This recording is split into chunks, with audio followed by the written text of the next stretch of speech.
The Christmas Truce of 1914. By December 1914, World War I was already in its early stages, but the toll on soldiers was already devastating. The Western Front had devolved into trench warfare, and the conditions were brutal. On Christmas Eve, German troops began decorating their trenches with candles and makeshift Christmas trees. They sang carols, including Silent Night, which carried across the cold night air to the Allied trenches. British soldiers responded by singing their own carols, creating an unexpected exchange of music between the enemies. In some areas, soldiers shouted Christmas greetings to each other. Soon a remarkable thing happened. Soldiers cautiously climbed out of their trenches, hands raised, to meet in no man's land. Despite the language barriers, they found ways to communicate through gestures, shared songs, and laughter. In one famous incident, soldiers organized an impromptu soccer game. Using a makeshift ball, Germans and British troops played a friendly match. Though the details are debated, reports suggest that the Germans may have won 3-2, which is typical. England may win wars, but they don't win World Cups. On Christmas Day, the truce expanded. Soldiers exchanged small gifts, tobacco, chocolate, buttons, and even hats. Some swapped photographs of loved ones. They shared rations, wine, and stories of their lives back home. One British soldier wrote in his journal that day, "It seems so absurd to be standing there, talking to men whom the day before we had been trying to kill." The Christmas truce was not universal. It occurred primarily along the Western Front and was more common in areas with fewer officers or less direct orders to continue fighting. In some sections, soldiers who participated in the truce faced disciplinary action afterward. But for those who participated, the event was extraordinary. It showed the shared humanity of those on opposite sides of the conflict. Soldiers who, despite the propaganda and the dehumanization of war, recognize each other as men longing for peace, even if only for one day. I don't know what happens to the future of Christianity. I have some educated guesses. But I do hope that this tradition continues, that if humanity is on the earth 5,000 years from now, and all hope of Jesus returning has been lost, and the language of the Bible is so archaic now that only scholars can take language classes to learn how to read it, I still hope that in whatever battles are ensuing in that day, they will still stop on Christmas Day to take part of this long tradition of people in various languages and various traditions on the darkest part of the year, to stop their wars and their work, to gather together to sing songs of old that look for hope, light candles, tell stories, enjoy family traditions, and gather to eat with friends and family. There are many aspects of Christianity that deserve to stay in the first century where it belongs. There are many aspects of religion that do not need to continue in the modern world. But I do hope in the West that as long as there are humans on the earth, that we stop for Christmas. Even though each century our shared beliefs about what hope looks like changes and the truth claims change, I hope the tradition always continues, that for as long as there is war on this earth, I hope there is also Christmas too.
I had a question for you, Mr. Claus. Okay. How was my ho-ho? I don't feel confident about my ho-ho-hos. You can practice that. Ho-ho-ho? Anyways, that first one you did. The first one was like the best. So I try to embody the idea of what the ho-ho-ho meant, not the actual ho-ho-ho. Ho-ho. Ah, that was good. That was good. But I actually wanted to ask you, what made you want to be Santa this year? Or what made you want to represent Santa this year, I should say? There's actually a bit to that. Last year, we did the Murder Mystery in the Battle River Rail, and Cole Olson wrote it, or set us all up. And out of simplicity, it's on December 1st and November, whatever. He wrote it as Santa Claus. And they didn't want necessarily Christmas. They have a separate train ride for that. Yeah. So, okay, well, it makes sense, fat man. Okay. I can act jolly. I'm an actor. I'm good at that. So I ended up being the Santa Claus because he wrote it about murder at the North Pole. So that was cool. So I grew my beard out, and then I found some whitening product, and it whitened out really good. And I thought that was really cool. So I posted a picture, and all of a sudden, New Edge, the company downtown, says, "Hey, we have some kids. Would you like to come be our Santa for a couple hours?" Yeah. Oh, that's great. Okay, yeah, I'd love to do that. Just the kids and all that sort of thing. And they offered to pay me. I says, "Well, if you want to give me an honorarium to Infinite Imagination, that's cool." So anyway, I went and I actually bleached my beard for that. I thought, my wife thought whatever Kathy thought, whatever. That's weird, and just the kids really liked it. And I thought, I went and bought my Santa suit, which was, there's a couple bucks involved here, and I really had fun with it. And this year I decided I was going to grow out the beard better and bleach it earlier. And I was going to do it. I was just going to throw it out there. And then the lady at Sweetery and downtown Camrose, fancy sweets and fancy treats. I love that place. Num num num num num. Alberta. Camrose, Alberta, and she said she needed a Santa Claus for downtown, and this was back in September. Or something like that. Yeah. And they needed it for Midnight Madness. And I says, "Hey, you need a Santa? I'll do that."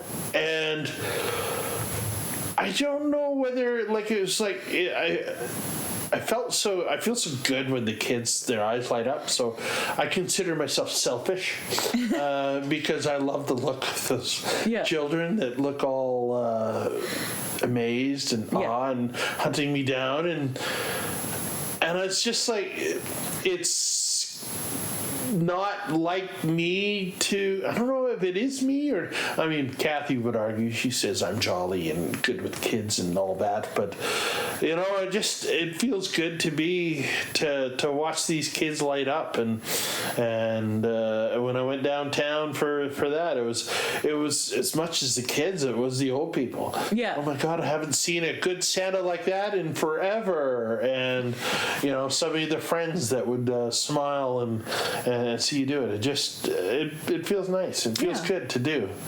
I couldn't believe how much it felt good. Yeah. Oh, okay, cool. Balances out the rest of my year. It can be crotchety, grumpy old whatever, and driven and solid, but just relax and smile and ho ho ho. That was pretty weak. That was weak. I totally get that though. The first year I wore my elf ears year round, and it was around Christmas time, and these little kids were looking at me in the dollar store and Walmart stuff going, Mom, it's an elf. Do you think it works for Santa? I'm sitting there going, yeah, I'm doing his shopping. And they would just light up and they would run and tell their parents, and I'm like, that's so cool.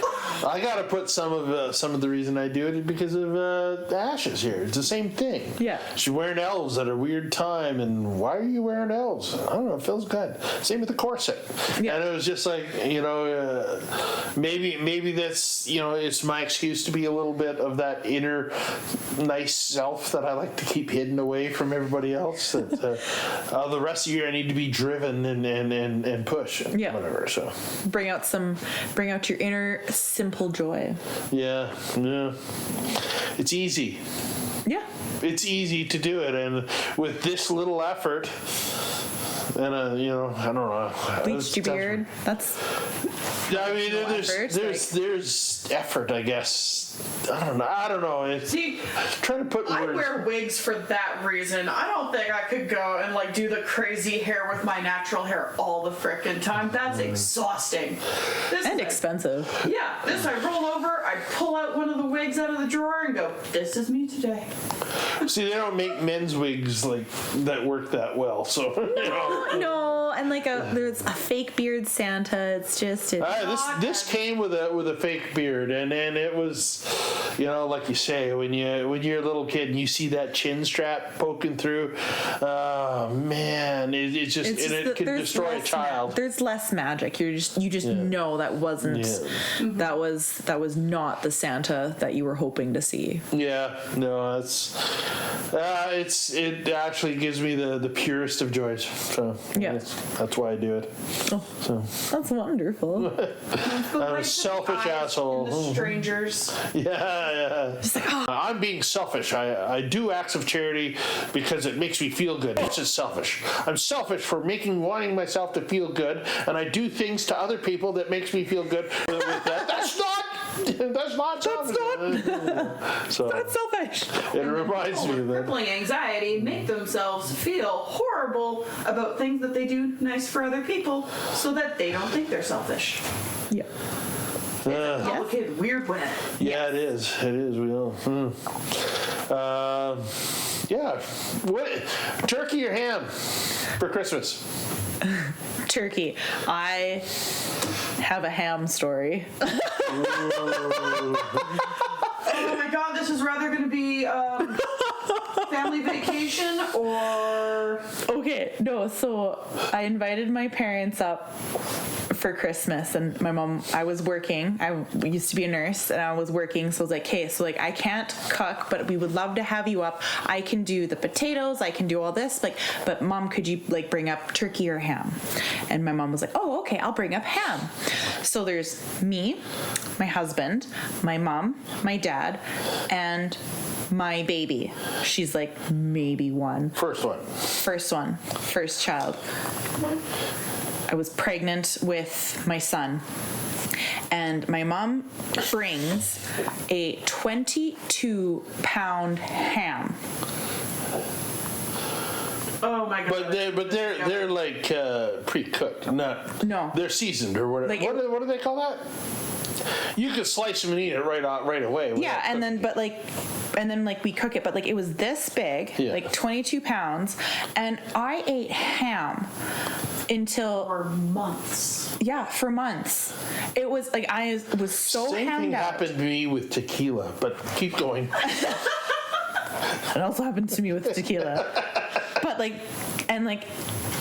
then at work they're like, oh, for New Year's, like just bring something, and I brought like this giant Ziploc bag of ham, and then they're like, this is too much ham. I was like, oh, I know, right?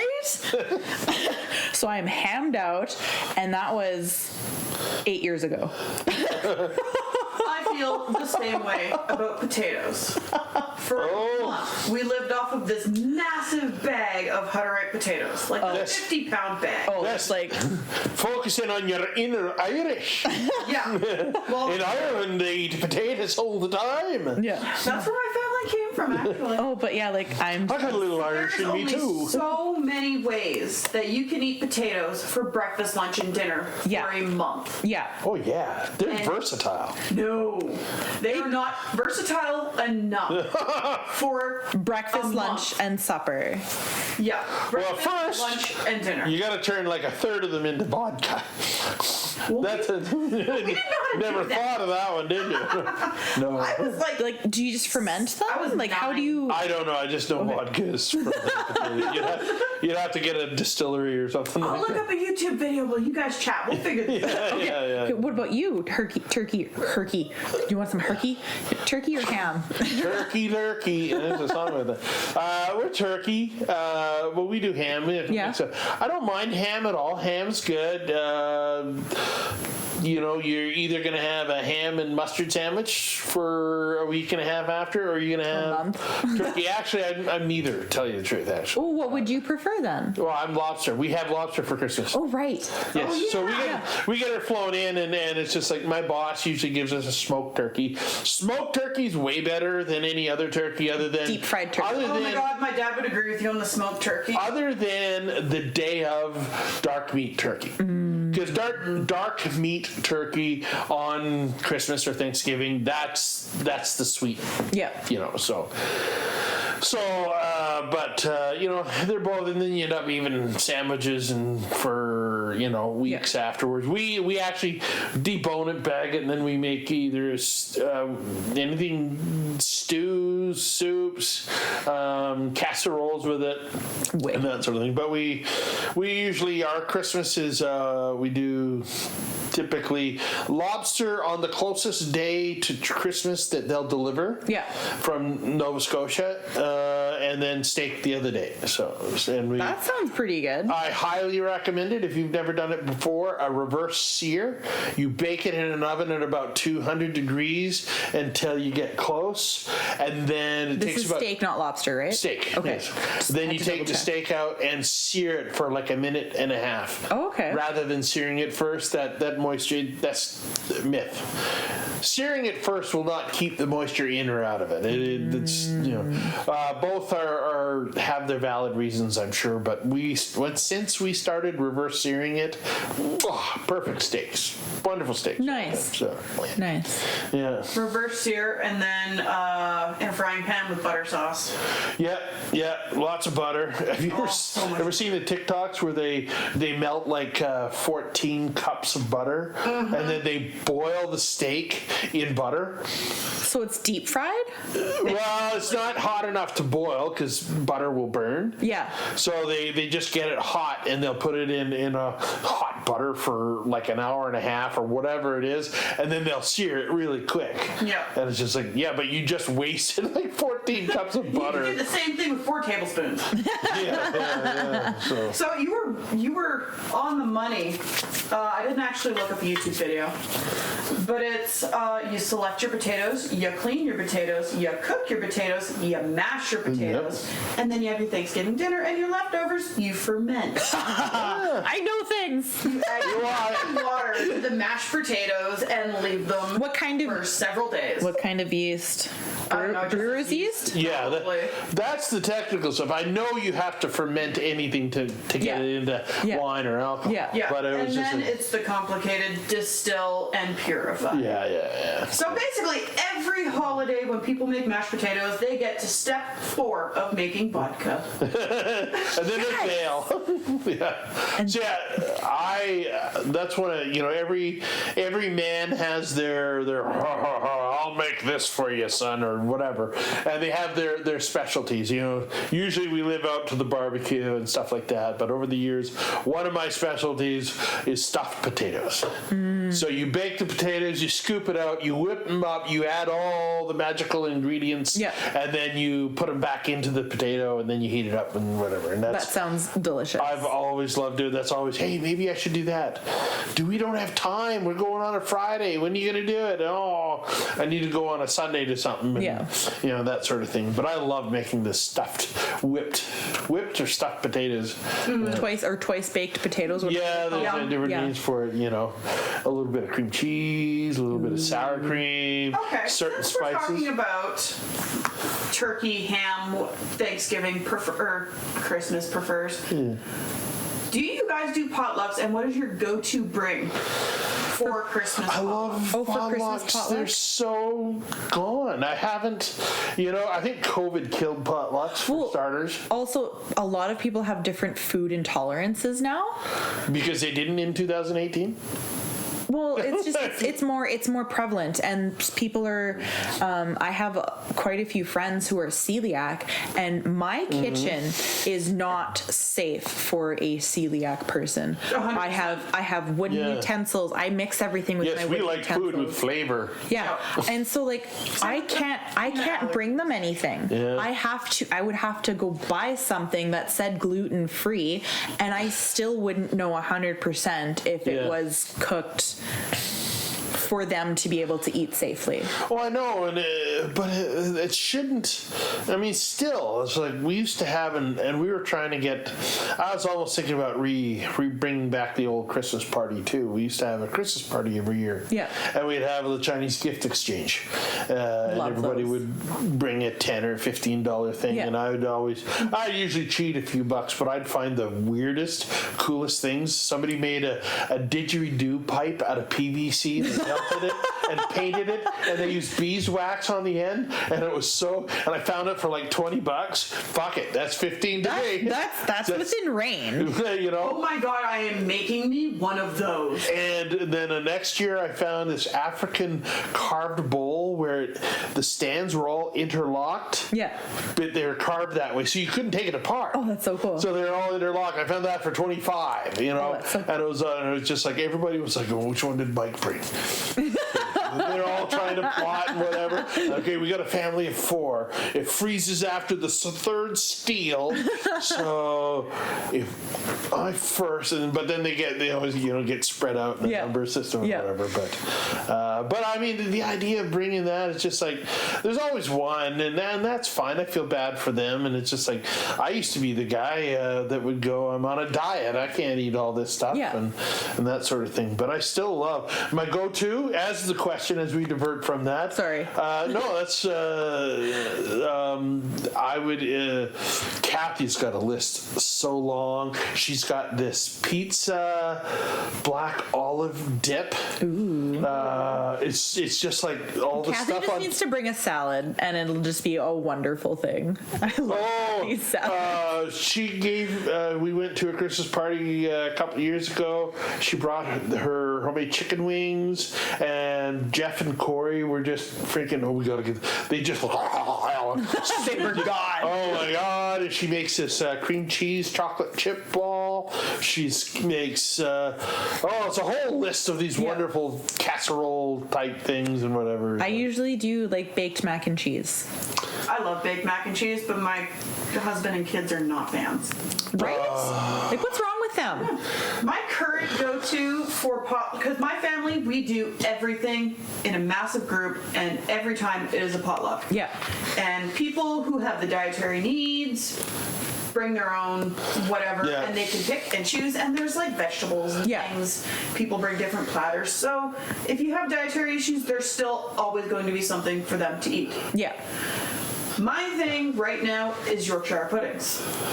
Because it is. Is that like blood pudding? No, it's actually like a pastry. It's like basically an egg in a muffin tin, and it gets fluffy. It is simple, it is cheap, and I can make a lot really fast. My mom, sorry, I just had a really great memory of Christmas, our Boxing Day things. My mom would always bring Death by Chocolate. Oh my god, my husband makes that, and he was the first one to introduce it to our family. I don't know what that is. It is. Sounds good, whatever it is. It is like whipping cream and mousse and chocolate cake and score bar, and it's layered. Okay. And it was always in this like big gigantic bowl, and I don't know what I don't know her secret recipe to this thing, but it was always just so good. And I remember my aunt one year attempted to make it because she wanted to have the best Death by Chocolate, and everyone had like a little bit of it, and it just wasn't as good as like my mom's. So I don't know what she did differently, but like everyone's like, yeah, Christine's got to bring the Death by Chocolate. That is what she brings. Brought up something interesting, and this is kind of random and peripheral. How do you make your KD on a random whatever day? Oh, I boil my water. I add my noodles, and then, Do you do it by the book?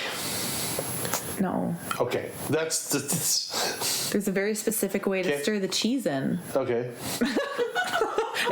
You have to have the KD spoon. Okay. It's a science. Yeah. And then you have to take the KD spoon and take like your scoop of butter. I don't measure this part. No real chef does. I'd like to point out. It goes by feel, and like you stir in the butter so it's like all melty, and then you like carefully like sprinkle in the cheese, and you're stirring, and then it's just a splash of milk. Okay. You? Okay, are we talking box Katie, like Katie brand Katie? Random whatever day, you've got a box of Katie, you happen to have all the general stuff that you like, how do you make it? Okay, so for my personal Katie, it is boil the water, obviously, add a pinch of salt. Toss in my noodles, add a bit of oil to keep it from bubbling over, because that wooden spoon over the pot thing is crap. You just stir it. I'm not that patient. I don't stand there. Yep. I give it a quick stir to break it up, because when you dump the noodles in right off the hop, it always clumps. Yeah. The water's cold and it clumps. And then I bring it to a boil. Okay. And I have Shouldn't my it already be boiling? No, I had mine before it boils. Oh, okay. Okay, so this is okay. Okay. I'm learning. And then I bring it to a boil, and then 4 minutes after it's boiling, I know the noodles are perfect. So then I strain it. And then I put it back on the hot part of the stove. And Yes. that's when I dump in my milk, so that it stops the noodles from burning. I don't add a lot. I don't like soupy Katie. Okay, that's my concern is nothing worse than Katie soup. No, it's Right? enough milk along the bottom to stop the noodles from burning to the bottom of the pot, because it's still on the hot pan, and I need it hot for the butter. Okay. I have my Katie spoon too. It's the same spoon we use every time we make Katie. Is there a special spoon named KD, or is it just you've titled it? It's You've been given titled, a title to a it's been spoon. titled the Okay. Katie's. It's that one spoon that worked so perfectly for Katie, it became the forever Katie. Oh, okay. Yeah, like it's just the KD spoon. It's also like I also use it for when I make like baked mac and cheese, so like homemade. Yeah. Anything with like the Same. macaroni noodle. It's Okay. that is the spoon we use. Yep. Okay. And then I'm not as careful with my cheese. I dump my butter in, I stir the butter in, I rip the package open, You see she's not go poof. I always Like you've timed it to 4 minutes after the noodle. Yes. Whereas I'm just the like, texture is so important to me. I made it. You clean it up. Yeah, I rip it open, I always get that cheese powder. Opening up a brand new thing of iced tea, it burns. Pop it in, yeah. how are you opening your iced tea? Stir it in. Oh, it's like the pop thing. Where Yeah. pops. Oh, yeah. Yeah. You just don't shake it up and then open it because. Then you don't. Wow, And it's then- all psychedelic now. Oh, sorry.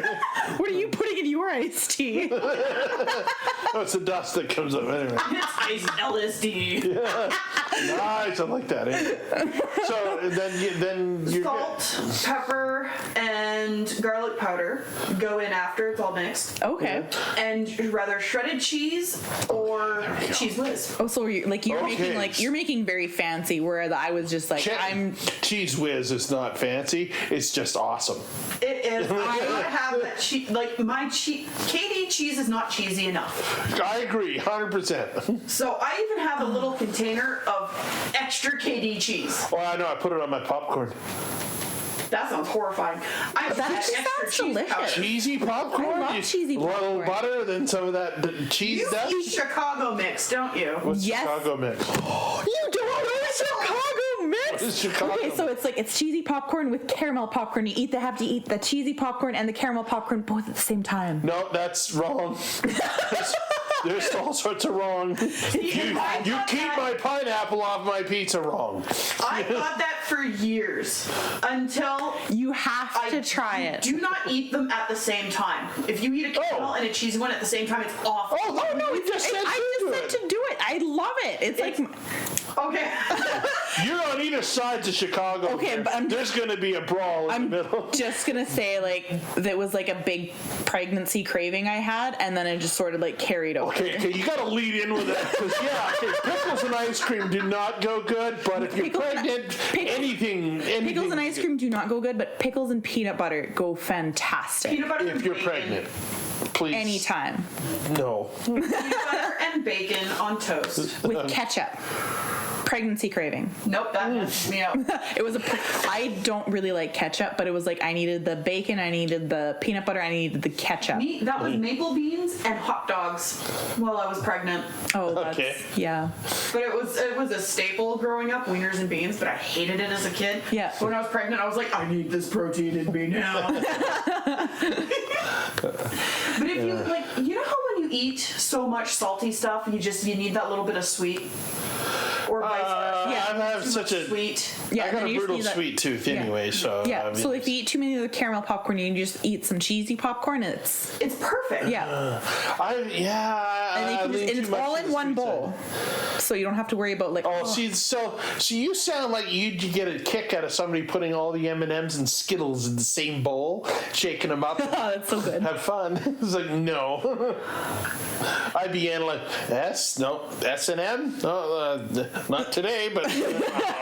And that's when you go in with a Q-tip and a little cup of water, you get rid of the letters and have fun. Oh, man. I have done that. Oh. That is the epitome of evil. That is evil, and you call yourself a Christian. Oh, that is pure evil. I have a little bit of chaos flowing through me. Yeah. Controlled chaos, as you. Yeah, that's true. It's well thought out and planned. And when you have them mixed together after a Halloween and you don't realize that the Skittles are mixed with the M&Ms and Smart, And then you just grab a and you handful. make cookies. Well, and Oh, that's... that was You end actually, up with Skittles in your cookies. or you just grab a handful and you have like Skittles and M&Ms all in your mouth at once. I don't know how I would feel about that. I think It's- I would cry. I wouldn't like that. I cried. But I think after I cried. After I got over it, I'm thinking the fruity and the chocolate. I might need that now. But like it wasn't what I wanted. It was like finding a raisin cookie in amongst all the chocolate chip cookies. My grandmother did that all the time. Yeah, like it was just. chocolate chip cookies. Mama, these are raisin. Oh.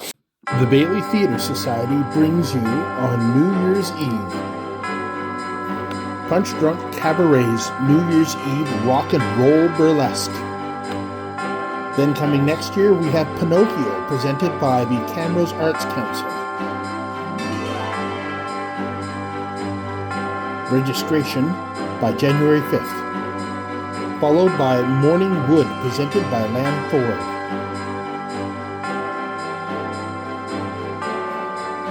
Backspot, presented by Caldwell Banker On Track Realty.